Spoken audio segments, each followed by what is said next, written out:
जय श्री श्याम स्टूडेंट्स। मैं Jyoti Sharma Rajasthan competition classes में आप सभी का स्वागत करती हूँ। और हमारा राजवंश का टॉपिक चल रहा था, जिसमें आज हम अंतिम टॉपिक पढ़ेंगे।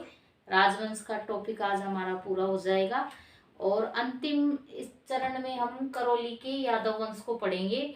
इससे पहले हमने राजस्थान के जो भी राजवंश है उनके बारे में डिटेल से अध्ययन कर लिया है। और जो भी स्टूडेंट्स नए जुड़े हैं वो पिछली क्लासों को ज़रूर देखें। उनको देखोगे जब भी जाके आपको ये आगे की क्लासें समझ में आएगी। और आपके लिए रीट मुख्य परीक्षा में तो ये टॉपिक है ही है।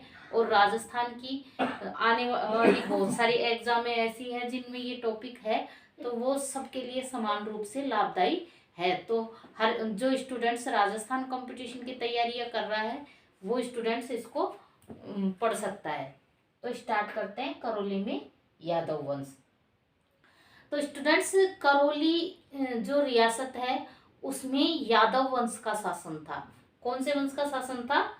यादव वंश का शासन था। और ये यादव वंश के शासक अपने आप को श्री कृष्ण का उपासक मानते थे। मतलब ये भगवान श्री कृष्ण की क्या करते थे? उपासना करते थे।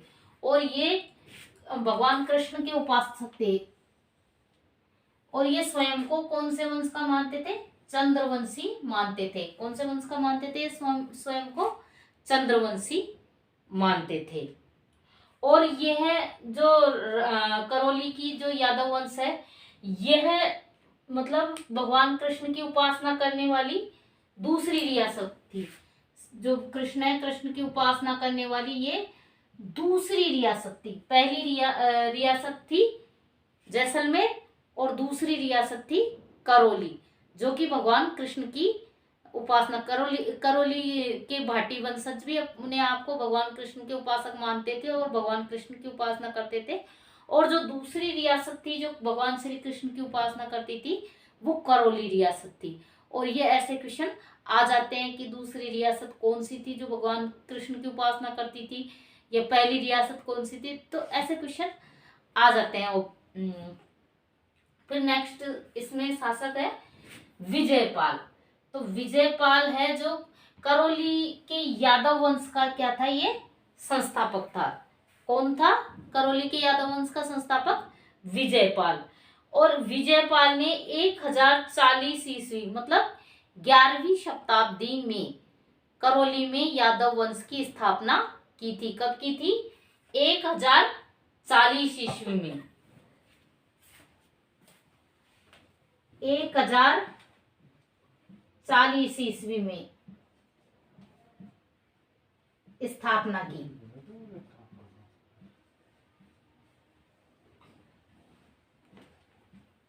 एक 1040 ईस्वी में करौली में यादव वंश की इसने स्थापना की। और इसने अपनी प्रथम राजधानी किसे बनाया? इसने बयाना, जो कि भरतपुर जिले में स्थित है, बयाना को अपनी राजधानी बनाया। प्रथम राजधानी मतलब बयाना को बनाया। और जो बयाना है, बयाना में ही जो विजयपाल है इसने विजय मंदिर का निर्माण भी करवाया। बयाना में प्रसिद्ध भी है बयाना का विजय मंदिर। तो इस विजय मंदिर का निर्माण किसने करवाया था? तो विजयपाल ने करवाया था। फिर नेक्स्ट शासक है तिमनपाल। अब ये जो तिमनपाल है इसने मुख्य कार्य क्या करवाया था? करौली में तिमनगढ़ दुर्ग का निर्माण करवाया था।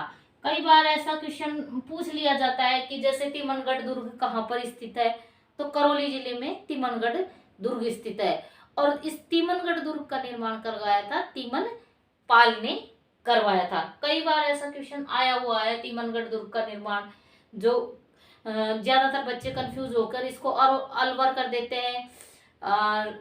ऑप्शन देख के कि अलवर करौली, ऐसे अलवर और करौली में ही कंफ्यूज होते हैं ज्यादातर। तो ये तिमनगढ़ दुर्ग कहाँ पर स्थित है? करौली में स्थित है। फिर नेक्स्ट शासक है अर्जुनपाल। अर्जुनपाल। तो अर्जुनपाल ने मुख्य कार्य क्या किया था कि इसने जो तिमनगढ़ दुर्ग है उस पर मुस्लिमों का आक्रमण हो गया था। अब मुस्लिमों का आक्रमण हुआ तो इसने तीमनगढ़ दुर्ग को 1327 ईस्वी में मुस्लिम आक्रमणकारियों से क्या करवाया था, मुक्त करवाया था। मुस्लिमों का आक्रमण हो गया था और मुस्लिमों ने इस पर अधिकार कर लिया था। तो जो ये अर्जुन पाल है, इन्होंने इस दुर्ग को इन मुस्लिम आक्रमणकारियों से छुड़ाया था, मुक्त करवाया था। और ये सन को 1327 ईस्वी में इनसे मुक्त करवाया था मुस्लिम आक्रमणकारियों से। फिर नेक्स्ट शासक है हरबख्श पाल, और इसने मुस्लिम आक्रमणकारियों से इसकी रक्षा भी की थी तथा ये जो अर्जुन पाल है इन्होंने 1348 ईस्वी में कल्याणपुर शहर बसाया, जिसे वर्तमान में करौली के नाम से जाना जाता है। मतलब इन्होंने एक मुख्य कार्य क्या किया अर्जुन पाल ने कि 1348 ईस्वी में इन्होंने एक शहर की स्थापना की है, शहर बसाया, उसको कल्याणपुर नाम से बसाया, जिसको वर्तमान में किस नाम से जाना जाता है, जिसको वर्तमान में करौली के नाम से जाना जाता है। फिर नेक्स्ट शासक है हरबख्श पाल। हरबख्श पाल ने कार्य क्या किया कि हरबख्श पाल ने नवंबर 1817 ईस्वी में, कब, नवंबर 1817 ईस्वी में अंग्रेजों की सहायक संधि स्वीकार करने वाला यह राजस्थान का प्रथम शासक था। तो ये राजस्थान से अंग्रेजों ने जो सहायक संधि प्रणाली चालू की थी, सहायक संधि प्रथा चालू की थी, उसको स्वीकार करने वाला यह राजस्थान का प्रथम शासक था। वैसे तो स्टूडेंट्स आपने पढ़ा होगा कि भरतपुर ने 1803 ईस्वी में अंग्रेजों की सहायक संधि स्वीकार कर ली थी, लेकिन इसने जो ये हरबख्श पाल है, इसने जो विस्तृत रूप से संधि, जो सारी संधि की शर्तें थी, उसको विस्तृत रूप से अपने राज्य में लागू करने वाला पहला राजस्थान का शासक यही था। इसलिए इसके बारे में कहा जाता है कि नवंबर 1817 ईस्वी में जो अंग्रेजों की सहायक संधि हुई थी अंग्रेजों से, उसको स्वीकार करने वाला यह राजस्थान का प्रथम शासक था। लेकिन इसने क्या किया, विस्तृत रूप से, मतलब अंग्रेजों की जो सारी शर्तें हैं इसने विस्तृत रूप से मानी और उस संधि को स्वीकार कर लिया। राजस्थान की प्रथम रियासत करौली थी। राजस्थान की प्रथम रियासत कहलाती है करौली। कौन सी कहलाती है राजस्थान की प्रथम रियासत? करौली। फिर नेक्स्ट शासक है मदन पाल। कौन है? मदन पाल। तो मदन पाल जो 1857 की क्रांति हुई थी, तो 1857 की क्रांति के समय राजस्थान में करौली रियासत का शासक था मदन पाल।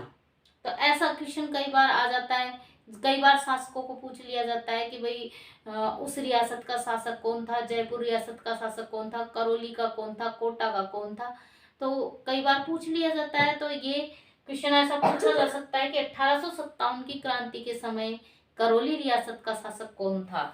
तो उस समय 1857 की क्रांति जब चल रही थी, तो उस समय करौली रियासत का शासक मदन पाल था। फिर नेक्स्ट है गणेश पाल।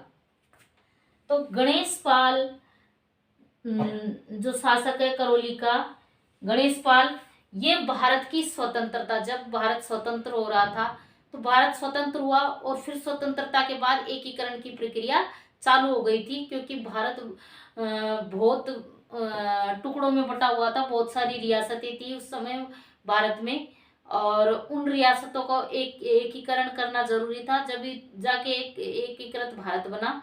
तो उनका एकीकरण चल रहा था उस समय। जो करौली का शासक था गणेश पाल था। और इसी के साथ हमारा जो राजवंश का टॉपिक था वो पूर्ण हो गया है। अब नेक्स्ट टॉपिक स्टार्ट करेंगे, और आप क्लास को ज़्यादा से ज़्यादा लाइक करें, शेयर करें, सब्सक्राइब करें। धन्यवाद।